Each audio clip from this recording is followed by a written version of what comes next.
안녕하십니까, 레피트입니다. 10월 14일 두산 에너빌리티 보도록 하겠습니다. 증시 먼저 보겠습니다. 코스피 1.02% 상승했고요. 코스닥은 0.09% 하락했습니다.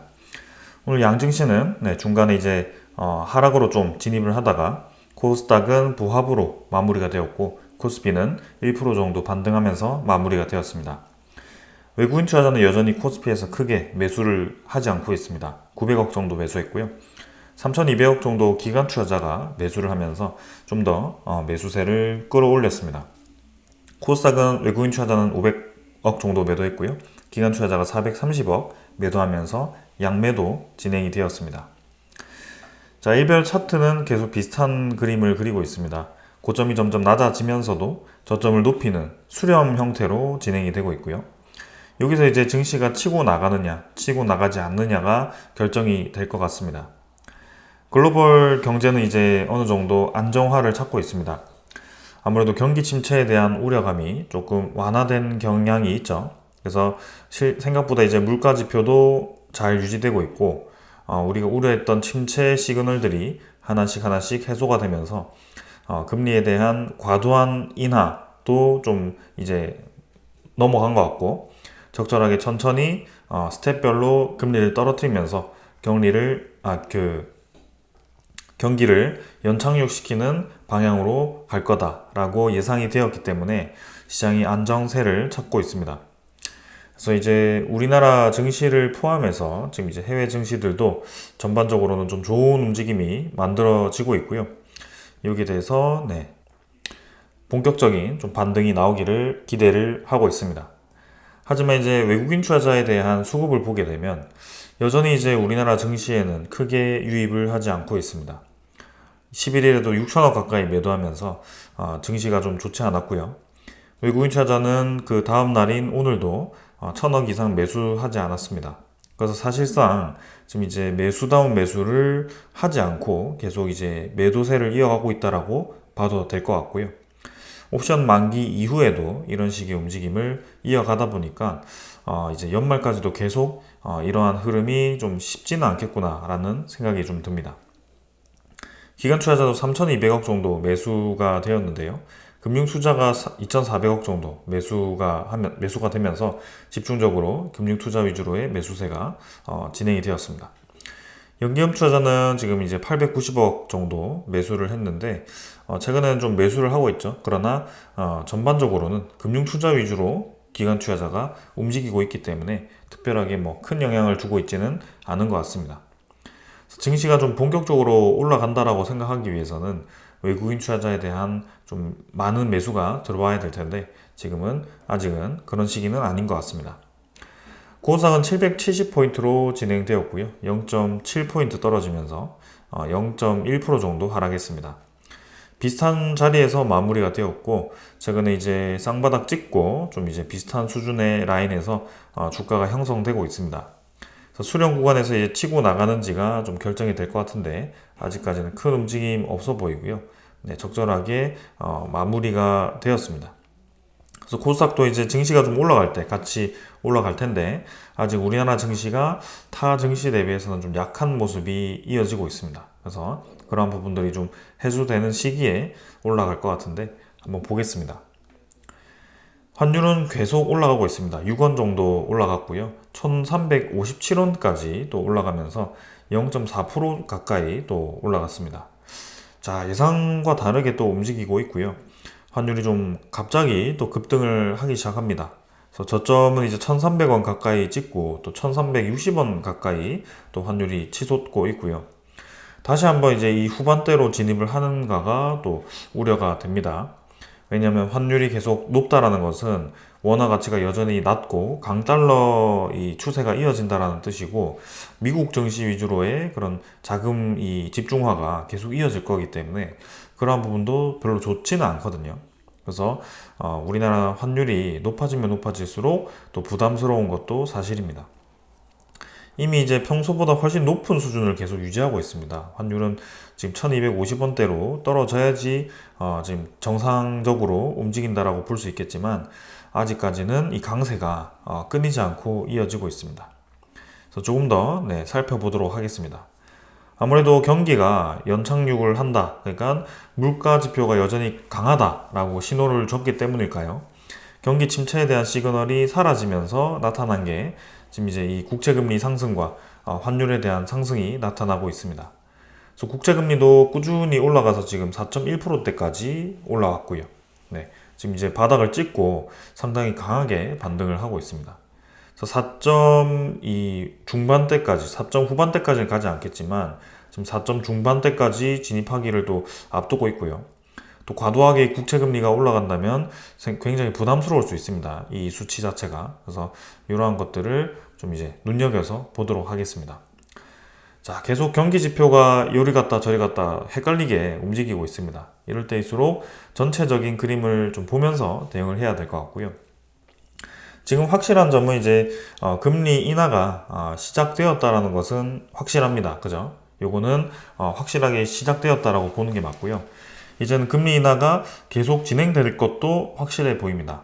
왜냐하면 물가가 서서히 잡히고 있고, 네, 그 다음에 이 금리가 너무 높기 때문에 어느 수준까지는 분명히 떨어뜨려야 됩니다. 근데 거기에 대한 금리 인하에 대한 속도는 아직 우리가 알 수가 없습니다. 그래서 속도에 영향을 줄 것이지만 절대적인 금리 인하는 지금은 정책적으로 바뀔 수가 없다. 그죠? 고정됐습니다. 여기는. 그럼 그렇게 본다면 결국에는 우리의 이 원화에 대한 가치는 높아지는 방향으로 가야 되고 원달러 가치도 이 환율도 떨어져야 되고 국채금리도 같이 기준금리가 떨어지면서 내려갈 가능성, 시장금리라고 하죠. 그런 것들이 내려갈 확률이 높습니다. 그래서 단기간에 이렇게 올라갈 수는 있겠지만 결국에는 방향을 잡을 것이다 라고 생각이 들고 네, 조금 더 넓게 보도록 하겠습니다.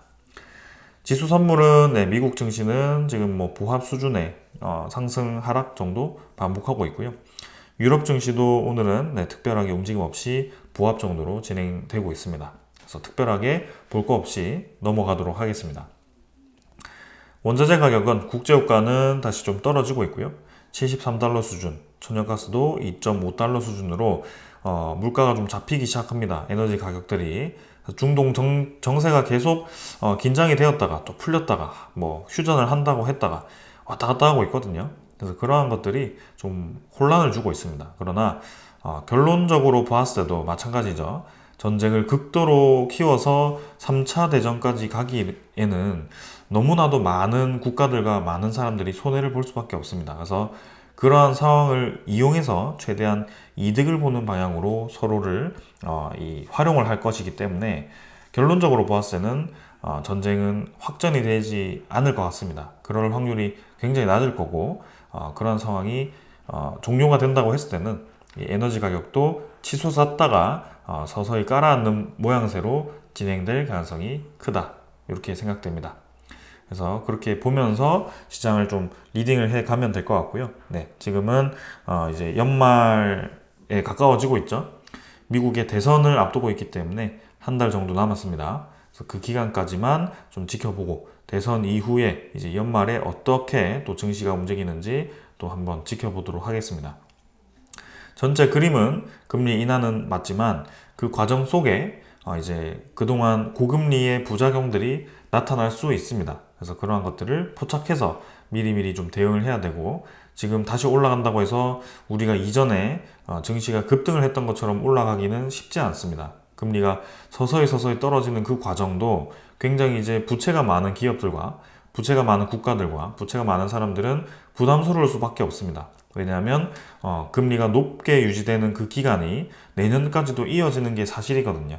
0.2%, 0.5% 떨어졌어도 결국에는 5.5에서 5% 떨어진 게 5로 떨어진 게 크게 그 부채를 더는 데는 중요해 보이지는 않습니다. 그래서 그러한 의미 있는 기간까지는 아직도 시간이 많이 남았기 때문에 그렇게 생각을 한다면 여러 가지 변수가 있습니다. 금리가 떨어진다고 해서 무조건 증시가 올라가는 방향으로 진행되지 않을 수 있다. 이렇게 좀 생각을 하면서 지켜보도록 하겠습니다. 오늘 이 정도로 하고 종목으로 넘어가도록 하겠습니다. 두산 에너빌리티 보겠습니다. 370원 상승했고요. 2.04% 상승해서 18,470원으로 마무리되었습니다. 저는 뭐 코스피가 1% 가까이 올라가면서 두산 에너빌리티도 유사하게 움직임을 보였던 것 같고 차트 자체도 코스피의 흐름과 거의 유사하게 진행되었습니다. 시간의 거래도 평소보다는 조금 많은 듯 하지만 비슷했고요. 10원 정도 상승했기 때문에 크게 중요하지 않습니다.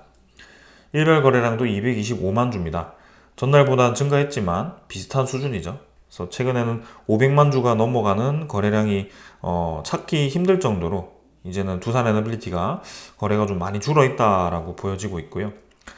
몇백만 주가 중요한 게 아니라 전체 주식 대비해서 거래량이 중요하죠. 그래서 지금 두산 에너빌리티는 6억 4천만 주가 상장되어 있습니다. 굉장히 많이 상장되어 있거든요. 근데 그러한 주식수 중에서도 지금 아직까지도 이 유통되는 물량이 움직이는 물량이 하루에 0.3% 정도 밖에 되지 않는다. 굉장히 많이 줄어 있죠. 거래량이. 그래서 지금 상황에서는 주가가 오르고 내리는 게 특정한 이유 없이도 특정한 수급에 대한 흐름 없이도 나올 수 있다. 충분히 거래가 없기 때문에 내리는 쏟아지는 물량도 없고 올리는 물량도 없기 때문에 그냥 있는 그대로 서서히 움직이고 있다. 그래서 지금 우리가 주가를 그렇게 몰두해서 볼 필요는 없지만 그래도 기술적으로 보면 쌍바닥 찍고 서서히 이렇게 추세를 만들어 가면서 이평선들을 모은 이 지점이 이제 수렴 구간이죠. 그래서 기술적으로만 본다면 한번 치고 나갈 수 있는 타이밍이긴 하다. 그러나 그렇게까지 의미 있게 이 상승을 바라보기에는 두산 에너빌리티의 그런 수급 자체가 아직은 좀 부족하다. 그래서 우리가 사실 기대하고 있는 그 상황은 굉장히 이제 힘차게 올라가는 이런 구간들을 이제 기대를 하고 기다리고 있거든요. 그래서 그러한 구간들이 다시 나오기 위해서는 확실한 소스들이 나와야 된다. 그래서 그러한 소스를 기다리고 있기 때문에 지금은 차분하게 시간이 흘러갈 때까지 지켜보고 있습니다. 벌써 이제 10월 14일이죠. 10월 중순에 도달을 했고요. 또 2주 뒤면 11월입니다. 그래서 연말 또 이래저래 하면 금방 다가오거든요. 그래서 연말 넘어가고 이제 설 1월 달에 지나가고 하면 2월입니다. 그러면 우리가 그토록 이제 이 공방을 하고 있는 체코 원전에 대한 결과도 내년 3월이면 이제 결론이 나고 웨스팅하우스와에 대한 그런 지재권 소송도 그 전에 이제 해결을 하던 말던 결국에는 그 기간이 다가오게 됩니다. 그래서 이제 몇 달 남지 않았기 때문에 우리가 지금 주가를 가지고 흔들릴 필요도 없고 차분하게 그냥 들고 가면 될 것 같습니다.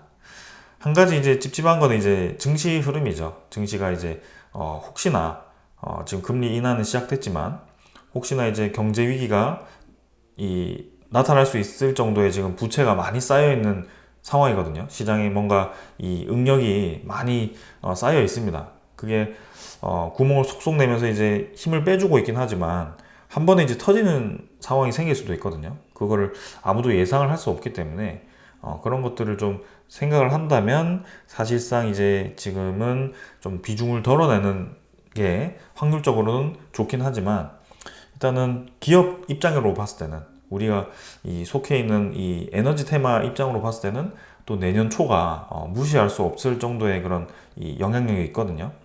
그래서 그런 두 개를 가지고 제가 굉장히 좀 고민을 많이 하고 있습니다. 그래서 일단은 지금처럼 간다고 한다면 기업에 좀 더 중점을 두고 보는 게 맞을 것 같고 내년 3월에 이제 결론을 좀 기다리면서 대응을 하면 될 것 같습니다. 자, 그 다음에 이제 공매도 잔고 한번 살펴보도록 하겠습니다. 잔고는 138만 주로 동일하게 거의 진행이 되었고요. 크게 변화 없었습니다. 전월과 거의 유사하게 흘러갔기 때문에 넘어가도 될 것 같고요. 최근에 이 수치 자체는 다 비슷합니다. 150만 주 부근에서 왔다 갔다 하고 있고요. 마찬가지로 거래량도 크게 없고 지금은 우리가 중요하게 볼 만한 사항은 없었던 것 같습니다. 빠르게 넘어가도록 하겠습니다. 그리고 이제 대차 잔고도 같이 확인을 해보겠습니다. 대차 잔고도 최근에는 크게 변화가 없기 때문에 주요하게 볼 만한 사항은 없고요. 전날은 이제 1250만 주로 마무리되었고 오늘도 특별하게 움직임 없었을 것 같습니다. 그래서 넘어가도록 하겠습니다. 거래원은 JP모간이 17,000주 정도 매수했고요. 거래량이 워낙 부족한 상황 속에 움직였기 때문에 특별하게 오늘도 거래원은 중요해 보이지 않고, 추정 물량도 최근에 외국인 추정 당일 물량 거의 계속 동일하죠. 네, 그래서 있는 그대로 그냥 움직였다가 빠졌다가 하고 있습니다. 그래서 추정 물량은 이제 28만 주였고, 동일하게 28만 주 매수 들어와서 21.25%로 외국인 투자자 보유율이 달성이 되었습니다. 그래서 결국에는 또 많이 줄어들다가 다시 또 고간을 채워넣고 있죠. 이 외국인 투자자에 대한 매수세가 또 언제까지 이어지는지 한번 체크를 해볼 거고요. 특히나 코스피 전체에서 좀 외국인 투자자가 많이 빠져나가고 있는 그런 상황 속에 두산 에너빌리티에서는 그렇게 빠져나가지 않고 있죠. 비중을 유지해주면서 적절하게 들어왔다가 빠져나갔다가를 반복을 하고 있습니다. 이 정도만 보더라도 두산 에너빌리티에 대한 그런 비중이 괜찮다. 외국인 투자자 입장에서 이 두산 에너빌리티 비중을 유지한다는 것 자체는 좋아 보인다라고 생각이 됩니다. 오히려 이제 반도체 관련 종목들을 좀 비중을 줄이는 모습인데, 지금 에너지 관련 테마들은 확실히 좀 유지를 해주고 있습니다. 그래서 좀 좋은 결과가 나오기를 기대하면서 한번 지켜보도록 하겠습니다. 자, 오늘 이 정도로 이제 두산 에너빌리티 기술적인 부분들 다 확인했고요. 종목의 소식들 좀 전달 드리도록 하겠습니다. 참 이게 제가 주식 유튜버고 두산 에너빌리티라는 기업을 분석하고 에너지 시장의 좀 이제 전체적인 추세, 그리고 에너지 시장의 효율, 그리고 어떤 방향으로 향해 가는지 그런 것들을 좀 중점적으로 분석을 하고 있는데, 계속 이게 우리나라에서는 좀 정쟁으로 활용이 돼서 제가 이제 서칭을 하더라도 계속 이런 소식들이 좀 나와서 좀 안타깝긴 합니다. 산업부 장관님이 좀 이제 불쌍해질 정도로 그런 공격을 좀 많이 받는 것 같은데요. 일단 결론적으로는 덤핑으로 폄하할 체코 원전 수주가 내용이 아니다. 수익성은 충분하다라는 게 산업부의 이 검토 결론이거든요. 그래서 뭐 이랬든 저랬든 지금 내용이 계속 왔다 갔다 하고 있긴 한데요. 결론은 한번 믿어보자라는 저는 생각입니다. 그래서 2025년 3월에 뭐 최종 계약을 하든 말든 그때 이제 결론이 날 거고, 그 전까지 이제 웨스팅하우스 소송이 해결되든 말든 그때도 결론이 날 겁니다. 그래서 그때도 이제 안 난다면 정말 좀 질타를 받을 만하고, 그리고 실제로 이제 저렇게 이제 수익성이 있다고 했지만 수익성이 없었다면 질타를 받을 만하지만, 지금 상황에서 이제 없는 그런 적자와 없는 이제 그런 이 불안감을 조성해서 계속 이제 모든 가능성을 끌어와다가 이제 붙이는 게 조금은 눈살 찌푸려지긴 합니다. 그래서 그런 것들을 좀 이제 지켜볼 수밖에 없는 상황이고, 일단은 뭐 체코 원전은 저도 수익성이 있을 거라고 생각이 되고 있고요. 계속 비교군으로 말씀드리는 것은 현대건설에 대한 그런 불가리아 원전 수주, 웨스팅하우스와 이제 합작을 하는 수주권인데, 요것도 이제 코줄로드이 5, 6호기 두 개 호기를 짓게 됩니다. 근데 그게 총 비용이 18조 정도로 사업비가 조성이 되었는데요. 체코 원전은 두 개 짓는데 지금 24조가 잡혔기 때문에 사실상 이제 코줄로드이 불가리아 원전보다 더 많은 사업비를 확보했다라고 볼 수가 있거든요. 그런 차원에서 보면은 충분히 이제 사업비적으로는 돈을 많이 받았다. 그러나 이제 현지화율이라든지 혹은 이제 체코에 대한 인건비라든지 그런 것들을 좀 고려를 했을 때는 좀 이제 이 수익성이 깎일 수도 있다라고 예상은 하지만, 사실 이제 전체 사업비가 비싸고 우리나라가 워낙 이제 건설에 대한 이 노하우가 좋기 때문에, 건설에 대한 사업비가 싸기 때문에 그거를 다 고려하더라도 이 기업에 대한 수익성이 남는다라고 판단을 한 거거든요. 두산 에너빌리티를 비롯해서 대우건설이라든지 이런 많은 기업들이 이 프로젝트를 진행할 때 수익성을 먼저 따질 거거든요. 근데 수익성이 나지 않으면 포기를 할 텐데, 지금 진행한다는 것은 수익성이 있다라는 것이거든요.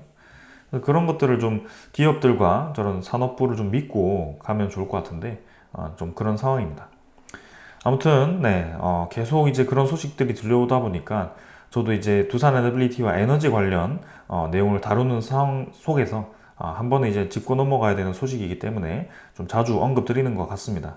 좀 이제 이 소식에 대해서 좀 듣기 싫은 분들도 있을 것 같아요. 근데 일단은 뭐 한 번 정도 체크를 하면서 계속 진행은 해보겠습니다. 자, 아무튼 지금 그런 상황인데, 지금 우리나라를 제외하고는 사실 뭐 체코 원전에 지원금을 주는지 마는지는 사실 뭐 사실이 아니라고는 하는데 계속 이제 야당 쪽에서는 사실이라고는 하죠. 근데 이제 미국 입장에서 보면 지금 이제 우크라이나라든지 폴란드라든지 루마니아 쪽에 미국과 이제 원전 협업을 하면서 특히 루마니아 쪽에 수출입은행이 원전 머니를 많이 뿌리고 있습니다. 그래서 SMR의 첫 토기를 이제 해외에 건설하는 입장에서 미국 정부 차원에서의 그런 큰 지원이 있는데요. 미국이 그렇다고 한다면 이 손해를 보면서 장사를 하는 거냐? 사실 그렇지 않다라고 봅니다. 전 세계적인 주도권을 장악하고 그리고 원전 에너지에 대한 후속 호기에 대한 수주를 생각을 한다면 충분히 지원금을 주면서 첫 호기를 해볼 만하다라고 저는 생각이 들거든요. 그래서 금융 지원이 뭐 없다고는 하지만 있더라도 저는 크게 문제는 없을 거라고 보고 있습니다. 그래서 체코라는 기업이 뭐 돈이 없는 국가도 아니고, 네, 우리나라가 이제 추후에 2차 전지라든지 반도체라든지 그런 여러 이 산업에 대해서 같이 협력을 하기로 한 약속을 한 그런 국가라고 한다면 충분히 투자해 볼 만하다라고 생각이 듭니다.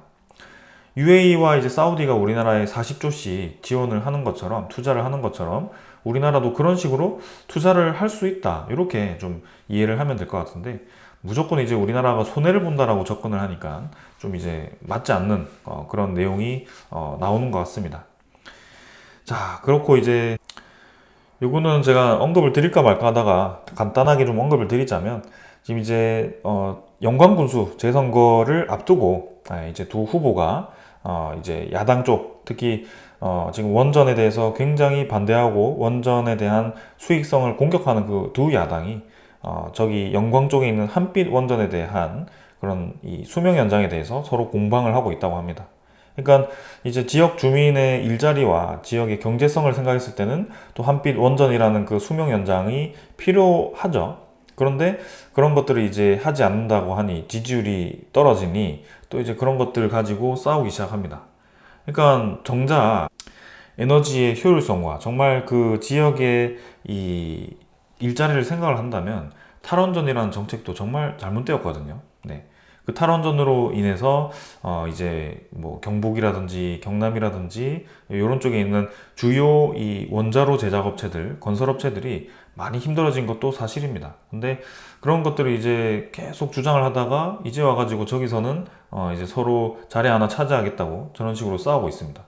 이게 어떻게 보이는 이중성일까요? 저는 이제 참 네, 고민이 많이 됩니다. 그래서 지금 이 체코 원전에 대한 공격도 결국에는 이 목표가 정해져 있는 게 아닌가라는 생각이 들 수밖에 없고 일단은 산업부와 기업에 대한 수익성에 대한 결론을 믿고 가고 그 뒤에 진행했을 때 잘못된 것에 대해서는 따져볼 만하다 이렇게 생각이 됩니다. 그래서 이 정도로 하고 이제 넘어가도록 하고요. 자, 드디어 이제 폴란드 원전에 대한 소식도 좀 나옵니다.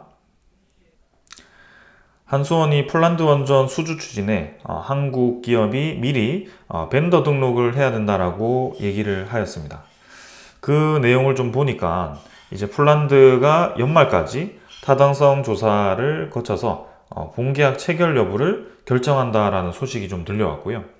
그동안 이제 타당성 조사를 이제 언제 하느냐 계속 밀려왔었는데 타당성 조사가 시작이 된 것 같습니다. 그래서 코트라에서는 이제 대형 원전 SMR 건설 본격화 전에 미래 수요에 대비해야 된다라는 내용을 이제 발표를 했고요. 그래서 폴란드 에너지 정책과 원전 동향 보고서를 통해서 이렇게 밝혔다라고 합니다. 폴란드도 동유럽 국가 중에 하나고 체코라든지 슬로바키아, 뭐 아니면 루마니아, 불가리아 이런 모든 이제 동유럽 국가들이 최근에 이제 원전 건설에 대해서 러브콜을 보내고 있습니다.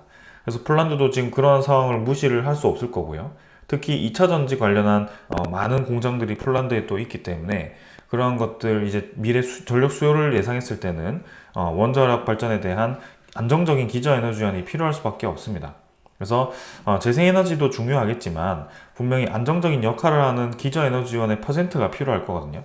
그래서 그거를 폴란드에서는 원전 에너지로 가닥을 잡아가는 것 같고요. 지금 이제 1차분은 웨이팅하우스, 미국과 이제 진행을 하게 되고 2차분, 특히 정부 차원은 아직 결정되지 않았지만 민간 쪽은 이제 우리나라 풍트누프 원전으로 진행을 할 것 같습니다. 그래서 폴란드 내 부지 조사와 예산 추산이 이뤄지고 있다라고 하고 있고요. 저는 이제 지난 3월에 부지 조사 예정이다라고 되어 있었는데 그 뒤에 소식이 없어서 아직까지 좀 밀려 있었나라는 생각이었는데 지금 이제 타당성 조사를 수행 중인 것 같습니다. 그래서 연말까지 이제 본계약 체결 여부를 결정한다라고 하니까 또 이러한 부분들이 또 주목이 됩니다. 그래서 갑작스럽게 또 폴란드 원전에 대한 계약 소식이 들려올 수 있을 그런 상황인 것 같고요. LOI라고 해서 이제 우리나라와 단독 협상을 하고 있는 상황이기 때문에 법적 구속력은 없겠지만 분명히 폴란드 정부 차원에서 원전 건설을 적극적으로 한다고 하면 무조건 진행될 수밖에 없는 프로젝트다라고 생각이 됩니다. 그래서 외교적인 그런 눈치를 보고 이제 미국을 택해서 첫 번째 프로젝트는 좀 비싸지만 웨스팅하우스와 진행할 수밖에 없겠지만 두 번째 이제 퐁트누프 원전에 대한 가격과 그런 이제 우리나라와의 산업 협력을 좀 생각을 해본다면 충분히 폴란드 정부에서도 진행할 만하다라고 생각이 듭니다. 그래서 퐁트누프 원전 연말에 계약하고 그다음에 내년 초에 체코 원전까지 계약을 한다면 더할 나위 없이 좋은 그림이 만들어질 것 같습니다. 자, 그리고 이제 남아공도 이제 원전 계획을 진행하다가 사실 원전 계획을 없앴거든요. 근데 다시 한번 2500메가와트급을 연내에 건설하겠다라고 계획을 또 준비를 하고 있습니다. 그래서 장기 수명을 고려하면 원전 에너지 비용이 비싸지 않다. 그러니까 단기간에는 이제 두 개를 짓는데 한 개당 뭐 10조 정도 잡아서 20조 정도 들어가면 상당히 비싸죠. 근데 추후 수십 년의 기저 에너지원으로서 사용을 한다라고 봤을 때는 괜찮다라고 판단을 하는 것 같습니다. 그래서 남아공도 지금 이제 원전 건설을 준비하고 있고 HTMR이라는 100이라는 소형 원전도 개발을 함으로써 추후에 이제 원전 건설에 본격적으로 나설 것으로도 기대가 됩니다. 그래서 이렇게 의미하는 바가 이제 동유럽, 뭐 서유럽, 남유럽, 이탈리아까지 그다음에 북유럽, 스웨덴 아니면 이 노르웨이인가요? 그쪽도 마찬가지고 유럽 전체가 지금 움직이고 있고 그다음에 중동 쪽 튀르키예와 이제 뭐 사우디, UAE, 뭐 이라크 이런 모든 중동 국가들, 아프리카 국가들, 북쪽에 있는 아프리카 국가 이집트 그런 쪽과 그다음에 중간에 있는 뭐 그런 아프리카와 남아프리카까지 모든 이 대륙에서 원전을 검토하고 있습니다. 미국, 북미는 마찬가지고요. 네. 남미도 브라질 중심으로 해서 원전 건설을 적극적으로 하고 있고 우리나라, 일본, 중국 모두 다 진행하고 있고요. 네. 중앙아시아 카자흐스탄과 우즈베키스탄도 마찬가지입니다. 러시아는 마찬가지고요. 인도도 원전 에너지를 늘리고 있습니다. 필리핀, 인도네시아, 동남아시아도 마찬가지입니다. 전부 다 지금 계획을 가지고 있고 전부 다 원전 에너지를 늘리고 있습니다. 사실 이제 우리나라가 비중이 이제 30%이기 때문에 전 세계적으로 보았을 때는 우리나라가 원전 상위 국가인 것은 사실입니다. 그러나 그것을 이제 완전히 신규 원전 건설을 없애고 원전 수명 연장을 적극적으로 하지 않았을 때는 이 퍼센트가 금방 줄어들게 됩니다. 근데 그 나머지를 이제 재생에너지로 채우자라는 정책을 계속 얘기를 하는 쪽이 있는데 그 재생에너지로 이제 늘렸을 때는 전력에 대한 비용을 우리가 생각할 수밖에 없다. 전력 에너지가 높아질 수밖에 없다라는 결론이 나오게 됩니다. 왜냐하면 이 재생에너지에 대한 건설 비용이 타 국가 대비해서 한국의 비용이 비싸기 때문입니다. 그냥 비싼 게 아니라 2배에서 3배 정도 비싸기 때문입니다. 왜 그렇게 되느냐? 우리나라는 지금 태양광과 그런 쪽을 민자 에너지로 이제 전환을 하고 있고 사업자들이 껴서 펀드를 조성해서 투자식으로 이제 진행을 하고 있기 때문에 전력에 대한 생산 단가를 수익금으로 얻어가게 됩니다. 그렇게 되면 당연히 중간중간에 이제 유통업자가 붙어서 비용이 비싸질 수밖에 없고 한국전력 같은 그런 공기업이 태양광과 해상풍력에 대한 생산 이 발전 단가를 비싸게 주고 살 수밖에 없습니다. 그게 다 산업 전기 생산 단가로 이어질 수밖에 없고 전력 생산 단가가 높아지면 기업의 경쟁력이 떨어지게 되겠죠. 그런 식입니다. 그래서 우리나라가 원전 에너지에 대한 비중이 높은 건 사실이지만 그 어느 정도의 비중은 유지하는 게 맞다. 그리고 다른 국가와 직접적으로 비교를 하려면 다른 국가의 그런 산업에 대한 특성, 그죠? 산업에 대한 특성을 비교를 해야 된다. 우리나라는 제조 산업의 중심이기 때문에 그렇게 볼 수밖에 없다라는 점입니다. 그래서 그런 것들을 감안해야 된다. 자, 그리고 이제 중앙아시아 쪽에 있는 이제 카자흐스탄, 이 이제 두산 에너빌리티가 많이 기대하고 있죠. 카자흐스탄과 기존에 또 큰 플랜트를 수주하면서 협력 관계를 다지고 있는데, 최근에 카자흐스탄이 원전 2기 건설을 이제 국민 투표를 통해서 확정을 했습니다. 그래서 이제 컨소시엄을 구성을 해야 되는데 입찰을 하려고 보니까 러시아 쪽으로 할 가능성이 있었는데 또 보니까 이제 국제 컨소시엄을 원하고 있거든요. 그래서 그 국제 컨소시엄을 원한다는 것 자체가 한국과 미국 쪽을 원하는 건지, 아니면 러시아를 중심으로 한 또 이제 국제 컨소시엄을 만들어서 진행하는 걸 원하는 건지, 그거는 확실히 알 수 없습니다. 그러나 분명히 이제 두산 에너빌리티와 그다음에 현대 엔지니어링 이런 기업들이 카자흐스탄에 미치는 영향력이 적지 않은 거고요. 네, 그러한 협력 관계를 생각해 본다면 충분히 뭐 LNG 가스터빈이라든지 대형 원전 쪽이라든지 그런 에너지 사업 쪽으로 카자흐스탄에 많은 수주를 또 할 수 있을 것으로 기대가 됩니다. 그래서 국부펀드 수장이 회동을 하면서 이제 그런 카자흐 발전 시장을 공략하기로 하는데요. 상당히 또 기대가 되는 상황입니다. 자, 그리고 마지막 소식은요. 웨스팅하우스가 계속 국제적으로 움직이고 있습니다.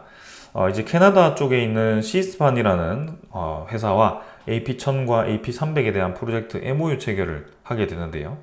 이 시스판이라는 기업은 캐나다의 주요 조선소를 운영하고 있다고 합니다. 그래서 웨스팅하우스가 이제 캐나다에 대한 원전 시장을 진출하기 위해서 일찌감치 이제 캐나다에 있는 조선소 기업과 협력하는 게 아닌가라는 생각이 좀 들고 있고요. 이제 웨스팅하우스가 이 기자재 기업들과 협력을 하면서 각국에 진출을 하기 위해 준비를 하고 있다고 한다면 그 원전 관련 주요 부품을 생산하는 두산 에너빌리티가 빠질 수 없게 될 겁니다. 그래서 그런 점에서 또 기대가 되고 있고요. 이제 미국 웨스팅하우스가 납품했던, 건설하고 있거나 지금 운영하고 있는 AP1000에 대한 모델들이 여기 다 있는데, 여기 중에 상당 부분이 두산 에너빌리티가 납품한 그 가스터빈, 그 가스터빈이 아니죠. 스팀 터빈과 원자로가 들어갔거든요. 그런 점을 본다면 추후에 웨스팅하우스가 납품하는 AP1000에 대한 모델에 대해서 두산 에너빌리티에 기자재가 들어갈 확률이 굉장히 높아 보인다라고 생각이 됩니다. 그래서 K원전에 대한 수주도 중요하지만 두산 에너빌리티 입장에서 본다면, 기자재 수출 입장에서 본다면 웨스팅하우스에 대한 사업이 활성화되어서 웨스팅하우스와 직접 협력하는 것도 나쁘지 않다라고 볼 수가 있겠습니다. 그래서 지금은 웨스팅하우스 쪽에도 납품해야 되고, 뉴스케일 파워에도 납품해야 되고, 그 다음에 우리나라 원전 수주했을 때도 납품해야 되고, 국내 대형 원전과 SMR 시장에도 납품을 해야 되고, 상당히 이제 두산 에너빌리티의 생산 능력이 많이 필요해질 그런 상황이 만들어지고 있습니다. 그래서 그런 건수 하나가 이제 현실화가 된다면 이제는 증설에 대한 그런 신빙성이 커지겠죠. 그런 상황이 좀 오기를 기다리고 있고요. 한번 기다려 보도록 하겠습니다. 그렇다고 이제 두산 밥켓을 떼면서 좀 이제 현금 확보를 하는 그런 상황은 조금 지양을 했으면 합니다. 그래서 그 외에 다른 방법을 좀 활용하는 게 어떨까라는 생각이고, 두산 에너빌리티 입장에서는 이제 사업이 확장되면서 주주들도 같이 이제 투자 개념에서, 그리고 기업 운영 개념에서 사업비를 좀 지원해 주었기 때문에 같이 좀 윈윈하는 방향으로 갔으면 하는 바람입니다. 자, 그래서 오늘 이 정도로 이제 준비한 소식들을 마무리를 하겠습니다. 마지막에 좀 드릴 말씀이 있는데요. 최근에 이제 원전 에너지를 떠나서, 에너지 시장을 떠나서 우리나라에 큰 위기가 찾아온 것 같습니다. 반도체 시장의 대표하는 기업인 삼성전자가 경쟁력을 조금씩 잃어가고 있습니다. 그렇다고 이대로 뭐 무너진다라고 단정 짓는 건 아니겠지만 분명히 위기가 온 것은 사실인 것 같습니다. 근데 그 위기 속에는 주변에 있는 국가들, 미국, 일본, 중국과 같은 그런 우방국도 있겠지만 직접적으로 경쟁하는 국가들도 있습니다. 그래서 저런 기업들이 국가들이 반도체 기업에 보조금을 퍼준다라는 얘기를 할 정도로 상당히 이제 많은 금액을 퍼붓고 있고요. 1등을 잡기 위해서는 돈을 부어서 손실을 보더라도 진입을 할 수밖에 없다라고 볼 수가 있겠습니다. 그래서 중국 입장에서는 여전히 반도체에 돈을 갈아 넣고 있습니다. 수율과 그 다음에 그런 생산 제품 자체가 아직까지는 한국과 질적으로 양적으로 좀 차이가 나지만 삼성전자를 점점 이제 따라오고 있거든요. 그런 상황에서 본다면 우리나라가 지금 국감에서 계속 비판하고 있는 체코 원전에 대한 사업성, 수익성에 대해서 비판하는 게 맞냐라는 생각이 들 수밖에 없습니다. 왜냐하면 지금 기술적으로 다른 경쟁 국가를 이기기 위해서 손해를 감수하고서라도 들어오고 있는 이런 국가들을 본다면 우리나라에 대한 국가 전략도 손해를 감수하고서라도 지금 이제 국제 경쟁에서 이길 수 있도록 노력을 해야 되는 그런 상황인 거거든요. 한 끗 차이로 R&D가 될 수 있고 한 끗 차이로 손실이 될 수도 있습니다. 그런 것들을 계속 정쟁으로 활용해서 우리나라 사업의 발전을 좀 막지는 말아줬으면 좋겠습니다. 우리나라가 원전 사업에 대한 기자재와 원전 기술에 대한 이 톱에 대한 기술력을 유지를 하는 것도 모자라서 이제 발전을 시켜야 되는 상황입니다.